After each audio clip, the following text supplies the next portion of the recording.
제가 지난주에 보았던 인터넷 게시판에 올라왔던 한 세대계 이야기입니다. 제가 좀 읽어드릴게요. 나는 시아버지를 보고 결혼을 결심했다. 남자친구 시절 시댁에 놀러 갔는데 시어머니가 식사 준비를 하시는 동안 청소기도 돌리시고 밥도 안 치셨다. 그게 나에게 문화 충격이었고, 이런 집에서 자란 남자라면 결혼해도 되겠다는 생각이 들었다. 어떠세요? 이런 시아버지이십니까? 근데 뒷이야기가 더 있습니다. 문제는 시아버지에게 눈이 팔려 시어머니를 놓쳤다는 것이다. 어떻습니까? 웃자고 말씀을 드렸지만 참 쉽지 않은 문제입니다. 추석이 벌써 다가오고 있습니다. 날씨가 아침 저녁으로 굉장히 선선해졌죠. 이젠 좀 살만한 것 같습니다. 근데 벌써부터 부담스러운 분들 계실 거예요. 이번 명절은 어떻게 하냐? 이번에는 가야 하냐 말아야 하냐? 이번에는 혹은 며칠 있어야 하냐? 아니면 어디를 먼저 가야 되냐? 가서 어떡하지? 용돈은 얼마를 드리지? 이런 생각하는 분들 아마 계실 거예요. 저는 목회를 하면서 모든 사람들에게 예외 없는 한 가지 문제를 발견했습니다. 모든 사람들에게 다 있어요. 이 문제는 인간관계를 구속하고요, 사람들이 해야 할 일을 못하게 합니다. 이게 뭘까요? 뭐 이야기하겠습니까 오늘? 상처입니다. 상처. 오늘은 이 상처와 실족이라는 주제를 가지고 말씀을 좀 나눌까 합니다. 여러분은 어떤 상처 가지고 계십니까? 요즘 우리가 경험하고 있는 상처가 있을 수도 있고, 과거의 어린 시절의 상처가 있을 수도 있고, 다양한 곳에서 다양한 사람들과 얽고 설키고 살아가면서 우리는 상처를 경험합니다. 상처가 없는 사람은 없어요. 그런데 문제는 상처를 오래도록 품고 있으면 하나님이 우리에게 주신 소명을 감당하지 못한다는 거예요. 그게 문제입니다. 부정적인 감정은요, 심리적 장애를 가져올 수도 있고 내가 가진 역량을 제대로 발휘할 수 없게 합니다. 더욱이 상처를 입히는 가해자의 대다수가 누굽니까? 우리 주변에 있는 사람들이에요. 가까운 사람들. 이런 상황이 더 안타깝습니다. 그래서 시편 55편, 오늘 우리가 읽은 말씀에서 다윗은 이렇게 이야기를 합니다. 말씀을 보겠습니다. 나를 비난하는 자가 차라리 내 원수였다면 내가 견딜 수 있었을 것이다. 나를 미워하는 자가 차라리 나보다 잘났다고 자랑하는 내 원수였다면 나는 그들을 피하여서 숨기라도 하였을 것이다. 그런데 나를 비난하는 자가 바로 너라니, 나를 미워하는 자가 바로 내 동료, 내 친구, 내 가까운 벗이라니. 우리는 함께 두터운 우정을 나누며 사람들과 어울려 하나님의 집을 드나들곤 하였다. 가까운 사람이라는 거예요. 그리고 그 사람과 어디를 들락날락했다는 거예요? 하나님의 집을 함께 드나들었다. 신앙을 가진 사람일 수 있었다는 거예요. 그런 사람이라는 거예요. 함께 예배드리고 있는 우리 교우들일 수도 있고요, 혹은 저와 같은 목회자일 수도 있습니다. 이런 사람이 무엇했다고요? 상처 주었다는 거예요. 직장 동료들이나 오랜 세월 함께한 친구들일 수도 있습니다. 심지어는 사랑하는 가족일 수도 있어요. 가까운 관계일수록 상처가 더 모질고 힘든 거예요. 주위를 둘러보면 가장 가까웠던 사람이 가장 먼 사람이 되는 경우가 너무나도 많습니다. 변호사들은요, 이혼이나 상속 분할 같은 이 가정법원 소송들이 가장 힘들다고 이야기를 입을 모합니다. 뉴스를 보아도요, 가족 간의 강력범죄 같은 것들이 종종 발견이 되죠. 보통 가정의 의미는 뭡니까? 뭐가 가정이에요? 보호받는 곳 아닙니까? 쉬는 곳이잖아요. 필요를 공급해 주는 곳이고 사랑을 경험하는 곳이 가정이 되어야 합니다. 사람에게 성장을 할 수 있도록 기반을 마련해 주고 힘든 일들은 쉴 수 있는 공간이 되는 곳, 그게 가정이 되어야 합니다. 그런데 가정이 고통의 뿌리가 되는 경우들이 너무 많아요. 역사를 보더라도 가장 끔찍한 전쟁은요, 가까이에서 일어났어요. 가정에서부터 시작했습니다. 친구가 친구를 반목하고요, 형제가 형제를 반목하고, 또 부모와 자녀 사이에 일어났던 사건들이었습니다. 그렇다면 내 의지와 무관하게 어느 순간에나 누구에게나 찾아올 수 있는 이 상처 관리 어떻게 해야 할까요? 첫 번째로 내 힘만으로는 해결할 수 없다는 것을 고백해야 합니다.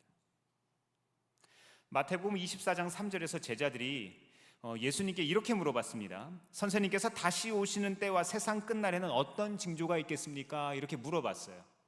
마지막 때에 대한 질문이죠. 그랬더니 예수님께서 마지막 때는 이런 일들이 일어날 것이다 이렇게 설명을 해주셨어요. 많은 사람이 마지막 때가 가까이 오고 있다는 말씀에 동의하십니까?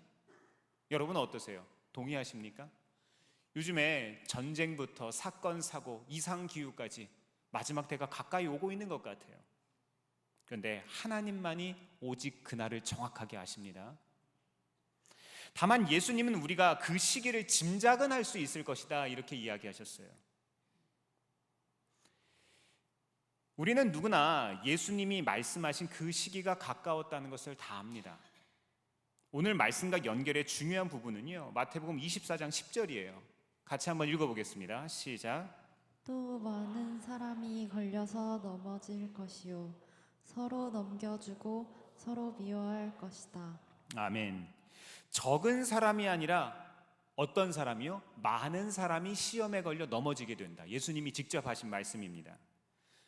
사람들이 넘어지고 사람들이 상처받고 사람들이 힘들어하고 고통스러워하는 이런 것이 일반적인 문화가 된다는 겁니다. 요즘이 그렇잖아요. 그렇죠? 개역개정 성경에는 많은 사람이 실족하게 되어서 서로 미워한대요. 서로 미워한다. 그렇다면 이 사람들 왜 서로 미워하고 있겠습니까? 왜 그럴까요? 다음 성경 구절을 읽어가면 그 답을 알 수 있습니다. 계속해서 보겠습니다. 시작. 그리고 불법이 성하여 많은 사람의 사랑이 식을 것이다. 아멘. 이 구절에 등장하는 사랑이라는 말의 이 헬라어를 보면은요, 이 아가페라는 단어를 사용했습니다. 이 사랑에 대한 여러 가지 표현들이 신약 성경에는 등장하는데 대표적인 게 아가페가 있고 필레오가 있죠. 이 아가페는 어떤 사랑입니까? 신적 사랑, 절대적인 사랑, 하나님의 사랑을 뜻하는 거죠. 필로의 사랑은 어떤 사랑입니까? 친구 간의 어떤 우정 같은 사랑인 거예요. 어떻게 보면 제한적이고 조건적인 그런 사랑을 의미합니다. 다분히 조건적인 의미가 포함되어 있는 겁니다. 네가 나에게 친절하게 대하면 나도 친절을 대하겠다는 거예요. 네가 나에게 무엇을 주면 나도 너에게 무언가를 해주겠다는 거예요. 이해가 되시죠? 반면에 아가페는 하나님께서 우리에게 부어주신 신적 사랑입니다. 마치 예수님께서 십자가에 달려서 돌아가실 때 우리에게 베풀어 주신 그 사랑, 이런 것이 아가페의 사랑입니다. 어떻게 보면 부모가 자식에게 향한 그 사랑이 가장 닮아 있지만 사실 그 자체도 좀 부족한 설명이겠죠. 어떤 공로나 공적으로 기반한 것도 아니고 그 사랑이 내게 돌아올 것인가 돌아오지 않을 것인가 연연해하지 않습니다. 심지어 거절당해도 개의치 않는 사랑, 그게 아가페입니다. 제가 질문 하나 드려보겠습니다. 마음으로 손을 드는 게 좋겠습니다. 직접 손을 들면 좀 애매할 수 있습니다. 신앙생활을 하면서 교회에 다니면서 누군가에게 내가 상처 준 적 있다. 한번 손 들어보세요. 내가 누군가에게 상처 준 적 있다. 없으세요? 이번엔 반대로 내가 교회 다니면서 신앙생활하면서 누군가에게 상처받아 본 적이 있다. 손 들어보세요. 이건 직접 손 들어도 될 것 같은데요. 상처받은 사람은 많은데 왜 상처 준 사람은 적을까요? 왜 그럴까요? 다 기준이 나예요. 나는 옳고 너는 그른 거예요. 그건 우리의 사랑이 아직 필레오의 단계에 머물러 있기 때문입니다. 다분히 조건적입니다. 다분히 제한적입니다. 필레오의 사랑은 주고받는 것이 있어야만 가능한 사랑이에요. 내가 이것을 해줬으니까 당신도 이것을 나에게 해줘야 돼 라고 생각하는 거죠. 그래서 상처받고 실족합니다. 이게 문제입니다. 사랑하는 성도 여러분, 우리 사랑의 수준이 아가페 수준에 이르기를 바랍니다. 갈라디아서 6장 8절은 이렇게 말해요. 제가 읽어드릴게요. 자기 육체에다 심는 사람은 육체에서 썩을 것을 거두고 성령에다 심는 사람은 성령에게서 영생을 거둘 것입니다. 하나님의 사랑을 심으면 무엇을 거두죠? 하나님의 사랑을 거두게 됩니다. 내가 사랑을 하면 내 사랑을 거두게 되는 거예요. 보통 사람들은 기대가 충족되지 못할 때 쉽게 실망해버리는 이기적, 제한적인 사랑을 해요. 하지만 씨를 뿌린 밭에서 소득이 없고 빨리 바라는 만큼 빨리 자라지 못해도 믿음을 가져야 합니다. 왜냐하면 이것이 성경의 법칙이거든요. 믿음으로 선을 행하되 낙심하지 마시기를 바랍니다. 악으로 악으로 갚지 말고 선으로 갚을 수 있어야 돼요. 우리 지난주에 말씀을 통해서 깨달았잖아요. 이 진리를 깨닫게 되면 우리는 포기하지 않는 거예요. 실족하지 않습니다. 그런데 이 문제는 아가페의 사랑이라는 것이 우리 노력만으로 되는 것이 아니라는 거예요. 내가 애쓴다고 되는 게 아니에요. 우리의 노력으로는 조건적인 사랑밖에 할 수 없습니다. 우리는 유한적인 존재니까요. 이런 신적 사랑은요, 우리의 힘과 우리의 역량으로 되는 것이 아닙니다. 오직 하나님께서 여호와의 신으로 되는 겁니다. 세상의 타 종교는 이야기해요.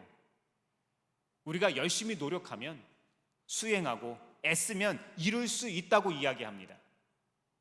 하지만 우리 삶을 한번 돌아보세요.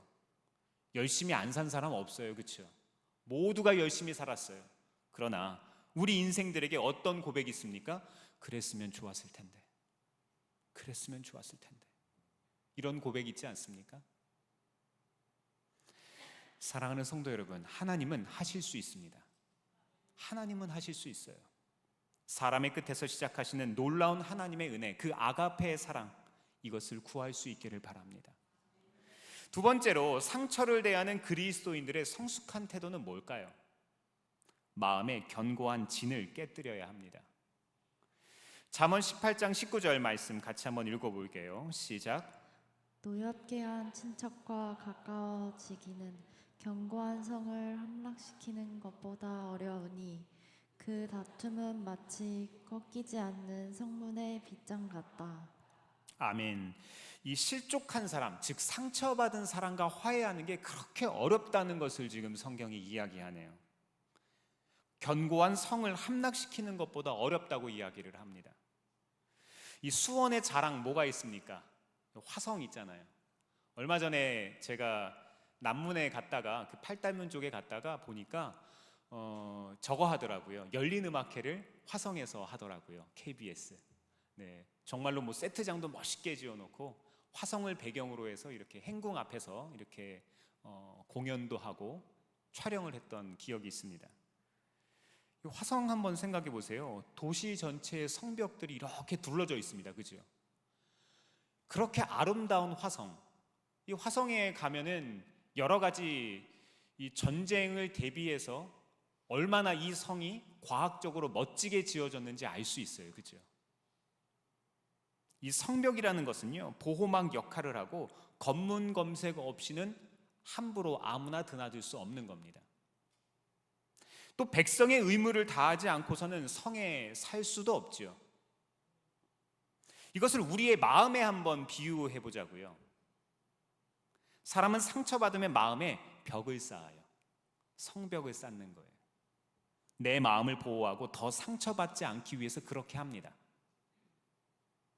상처 입힐 것 같은 사람은요, 입구에서 입구에서 들어오지 못하게 합니다. 내게 마음에 빛이 있는 사람도 걸러냅니다. 누가 내게 잘못하면 일종의 채무 관계가 설정되는 겁니다. 나는 옳고 너는 그런 행동을 했으니까 너는 안 돼, 이렇게 이야기하는 거예요. 너는 내게 빚이 있기 때문에 그 빚을 다 갚기 전까지는 내 마음에 들어올 수 없어, 이렇게 이야기하는 거예요. 오직 내 편에게만 마음의 문을 엽니다. 이런 사람들 어디서 보셨습니까? 많이 보셨잖아요, 우리 주위에서. 하지만 내 편이라고 믿었던 사람들 역시 상처를 준다는 게 문제예요. 그러면 우리는 그 상황을 근본적으로 고치는 게 아니고요, 이 성벽 위에 돌 하나를 더 얹어요. 계속해서 돌들을 얹습니다. 그러다 보면 나도 모르는 사이에 나를 보호하고 있던 성벽이 뭐가 돼요? 감옥이 돼요. 그때부터는 마음에 누구든 들어오기가 힘들고요. 나도 두려워서 나갈 수가 없어요. 그래서 실족한 사람들, 상처받은 사람들 보면은요, 대인 관계가 어렵습니다. 관계가 힘든 거예요. 필요 이상의 에너지를 소비하고 점점점 자기 중심적이 되어버립니다. 그래서 예수님께서 말씀하신 그 에클레시아라고 하는 그 교회의 의미는요, 관계적인 교회인 거예요. 믿는 사람들의 홀로가 아니라 무리를 뜻하는 표현입니다. 그렇게 살다 보니까 내 안에 있었던 하나님의 사랑도 점점점 차갑게 식어져 갑니다. 사랑은 주고 받아야 하는데 그게 안 되는 거예요. 저는 상처받은 분들 비난하는 게 아닙니다. 그분들 잘못이 아니에요.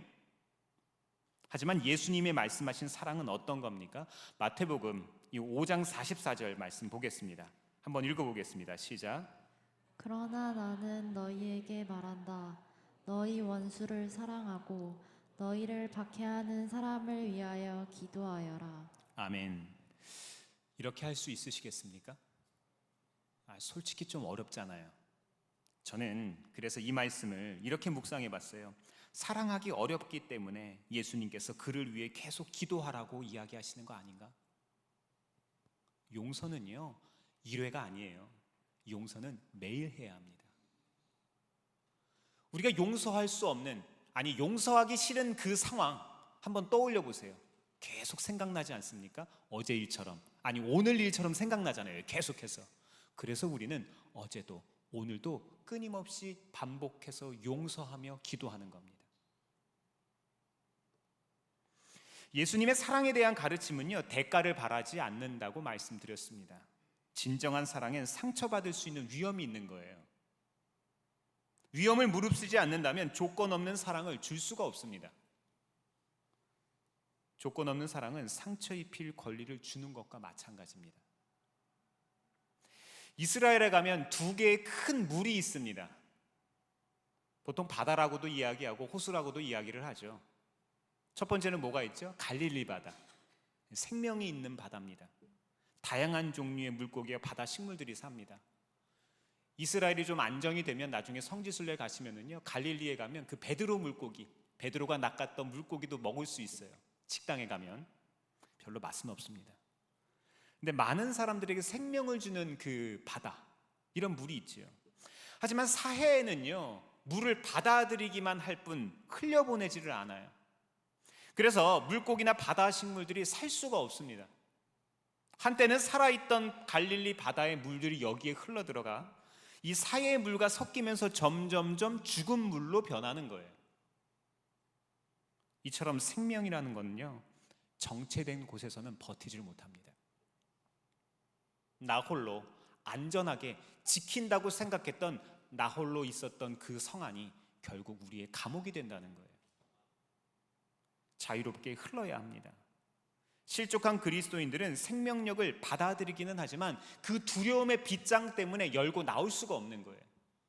결과적으로 들어온 생명력조차 실족함과 상처라는 감옥과 두꺼운 벽 속에 머물고 맙니다.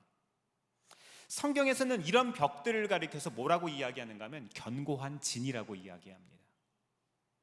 고린도후서 10장 4절에서 5절 같이 한번 읽어보겠습니다. 시작.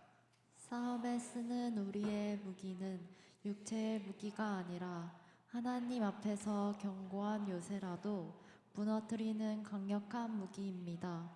우리는 궤변을 무찌르고 하나님을 아는 지식을 가로막는 모든 교만을 쳐부수고 모든 생각을 사로잡아서 그리스도께 복종시킵니다. 아멘.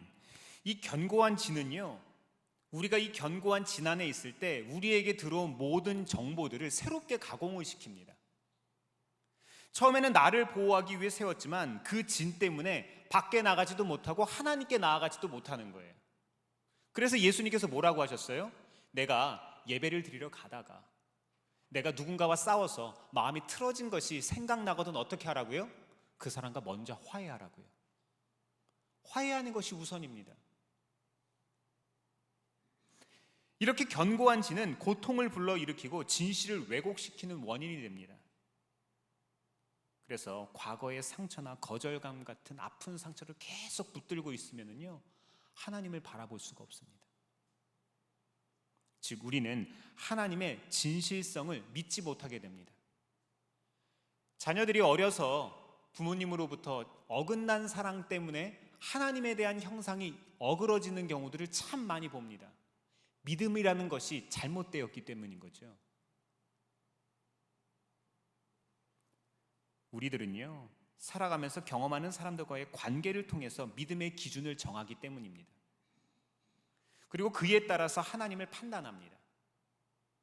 하지만 하나님은 사람이 아니십니다. 하나님은 회전하는 그림자가 없으신 분입니다. 하나님은 거짓을 모르는 분이시거든요. 그분의 방식은 우리 사람들과 다르고 생각하시는 것도 우리와 다릅니다. 사람들이 실족했을 때 내 상황을 지지해주는 성경 구절들을 찾아서 그렇지, 나 이렇게 실족하는 게 마땅한 거야, 이렇게 생각할 수 있어요. 하지만 그것은 하나님의 말씀을 올바르게 분별하는 게 아닙니다.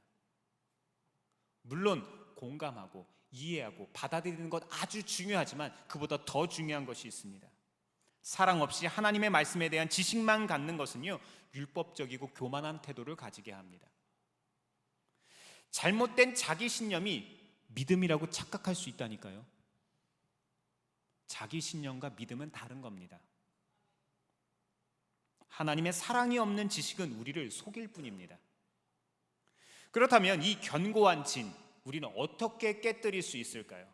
우리의 삶에 찾아오는 이 상처와 실족을 어떻게 우리가 넘어설 수 있을까요?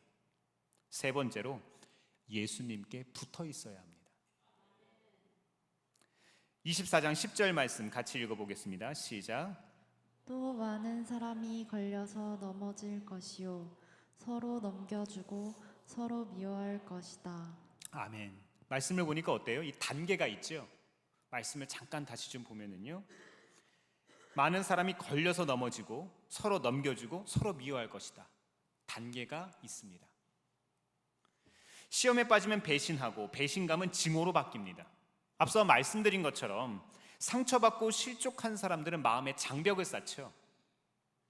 자기 보호에 모든 관심을 쏟는다고 말씀드렸습니다. 무슨 짓을 해서라도 나를 보호하고 안전하게 만들려고 합니다. 그런데 문제는 이런 상태가 사람에게 배신이라는 것을 가능하게 한다는 거예요. 우리가 남을 배신할 때는 꼭 누군가를 희생시켜서 내 이익과 안녕을 추구합니다. 대개는 나와 인간관계를 맺고 있는 누군가를 희생시켜요. 누군가를 따돌릴 수도 있고요, 누군가와 인연을 끊을 수도 있고, 누군가에게 험한 일들을 일부러 행할 수도 있습니다. 친구들과 동업하다가 이런 일들을 당할 수도 있어요. 가족들로부터 거절감을 느낄 수도 있어요. 심지어 교회에서도 이런 일들이 일어날 수 있습니다. 가까운 관계일수록 상처가 더 큰 거예요. 하지만 누군가를 배신하는 것은 궁극적으로 하나님의 계명을 저버리는 겁니다. 또 한 번 배신하면 진정한 회개가 뒤따르지 않는 한 돌이키는 게 어려워집니다. 그 관계를 회복할 수가 없는 거예요. 한 사람이 모두가 다 교회인데 그 교회를 무너뜨리게 됩니다. 배신은 곧바로 증오로 이어지고, 이 증오라는 것은요, 아주 심각한 결과를 낳게 됩니다. 실제로 그런 일들이 있지도 않았는데, 실제로 그런 말을 하지도 않았는데 그런 일들이 일어난 것처럼 착각할 수도 있습니다. 그래서 요한 1서 3장 15절은 이렇게 우리에게 이야기합니다. 같이 한번 읽어볼게요. 시작. 자기 형제 자매를 미워하는 사람은 누구나 살인하는 사람입니다. 살인하는 사람은 누구나 그 속에 영원한 생명이 머물러 있지 않다는 것을 여러분은 압니다. 아멘. 미워하면 뭐라고요? 살인하는 겁니다. 예수님의 윤리는, 하나님 나라의 도덕은요, 이 세상의 가치보다 훨씬 더 높은 단계에 있어요. 안타깝게도 오늘날 그리스도인들조차 시험에 빠져서 실족하고 배신하고 증오하게 됐습니다. 가정과 교회 안에 이런 일들이 너무 많기 때문에 이제는 이게 너무 그냥 일반적이고 당연한 문화가 돼버렸어요. 우리는 너무 무뎌져서 성도가 성도를 세상 법정으로 끌고 가는 것조차 그냥 눈을 감습니다. 별로 슬퍼하지도 않아요. 그리스도인들이 이혼이나 재산 분할 소송 같은 것들을 해도 더는 놀랄 일도 아닙니다. 교회의 분열도 별로 새롭지가 않습니다. 교회 안에 정치적인 성향은 또 어떻습니까? 이건 또 너무 강해요. 왜 이렇게 오른쪽과 왼쪽으로 나눠서 싸웁니까? 그리고 그것이 마치 하나님의 나라 또는 교회를 위해서 가장 유익한 것처럼 위장합니다. 그리스도인들이 다른 그리스도인으로부터 부당한 취급을 받거나 이용당하지 않기 위해서, 그리고 자기들의 이익을 보호하려고 그렇게 애를 쓰고 있어요. 불의는 참아도 불이익은 못 참는 세대 아닙니까? 이런 세대 속에서 우리는 무엇을 잃어버린 걸까요? 예수님의 가르침 잃어버리지 않았습니까? 성령님이 우리와 동행하시는 그 능력 잃어버리지 않았습니까? 성경은 어떻게 말씀하고 있을까요? 다음 말씀 몇 구절 있는데요, 같이 말씀을 좀 보겠습니다.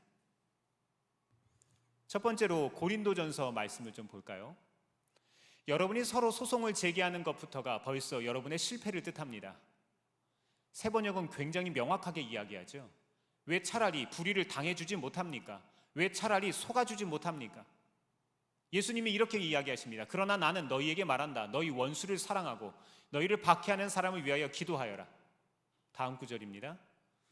무슨 일을 하든지 경쟁심이나 허영으로 하지 말고 겸손한 마음으로 하고 자기보다 서로 남을 낮게 여기십시오.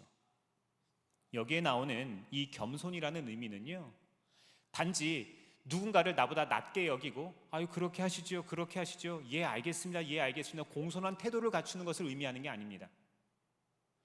성경이 말하는 진정한 겸손이라는 것은요, 비굴하게 머리를 조아리는 것이 아니라 하나님의 말씀에 순응하는 것, 하나님의 말씀대로 살아가는 태도, 이것을 뜻하는 거예요.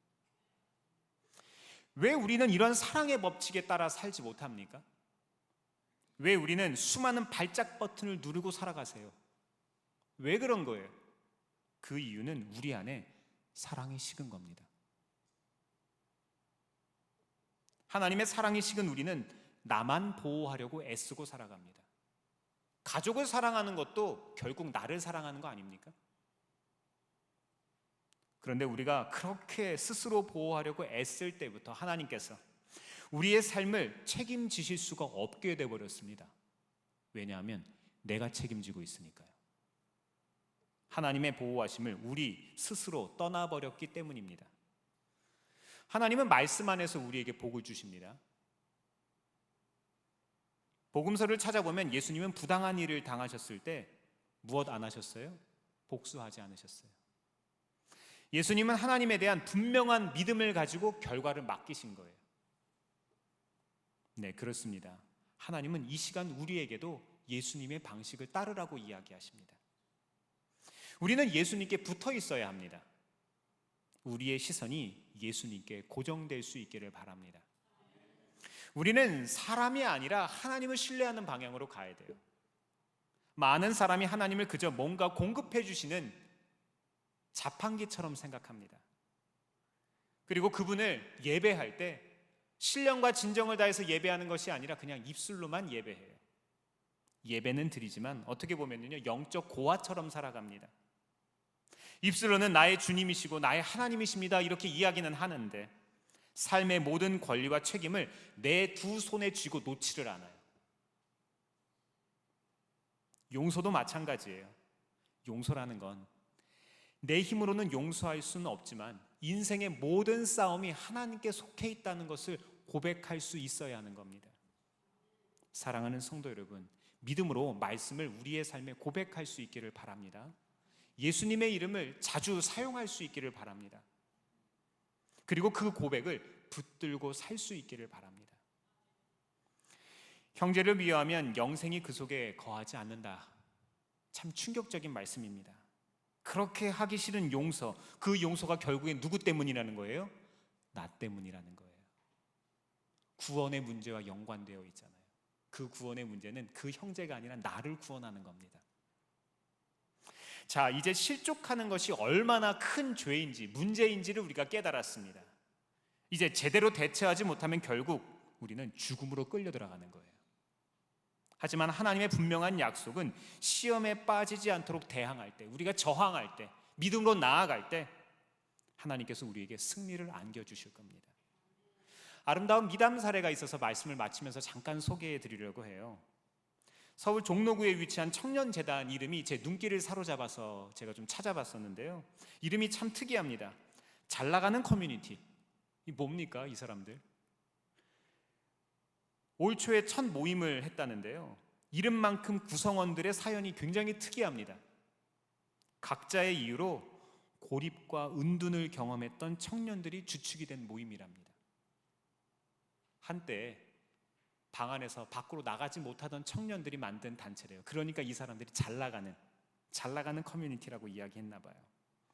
근데 이 단순한 교류 프로그램을 넘어서 이 모임이 서로의 상처들을 나누고 스스로 목소리를 내면서 사회적인 역할을 찾아가는 회복과 도약의 그런 커뮤니티가 되었다고 이야기를 합니다. 이 사례는요, 우리들에게 아주 중요한 교훈을 줍니다. 전도서 4장 12절 말씀은 뭐라고 이야기를 합니까? 말씀을 좀 띄워주시죠.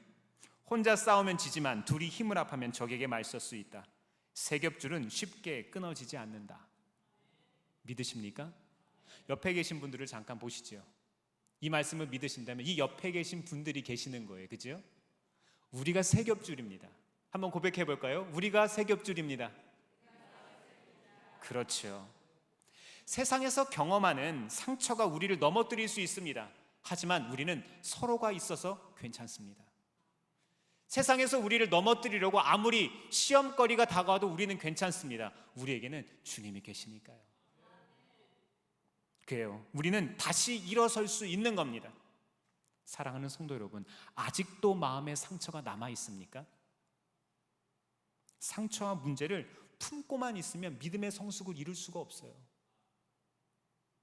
그러나 믿음으로 실천할 때 우리의 상처는 치유되기 시작합니다. 우리는 새로운 회복과 삶의 가능성을 경험하게 될 거예요. 원망과 분노를 예수님의 이름으로 멀리 할 수 있기를 바랍니다. 우리를 점령하지 못하게 해야 돼요. 말씀을 신뢰할 수 있기를 바랍니다. 특별히 깨어 기도할 수 있기도 바랍니다. 믿음의 선한 싸움을 그렇게 우리는 하는 거예요. 예수님께서 우리의 상처를 치료하시기를 원하세요. 예수님만이 완전한 치료제이시기 때문입니다. 이번 한 주 믿음으로 살아가시며 완전한 치유와 회복을 경험할 수 있기를 주의 이름으로 축원합니다. 기도하겠습니다.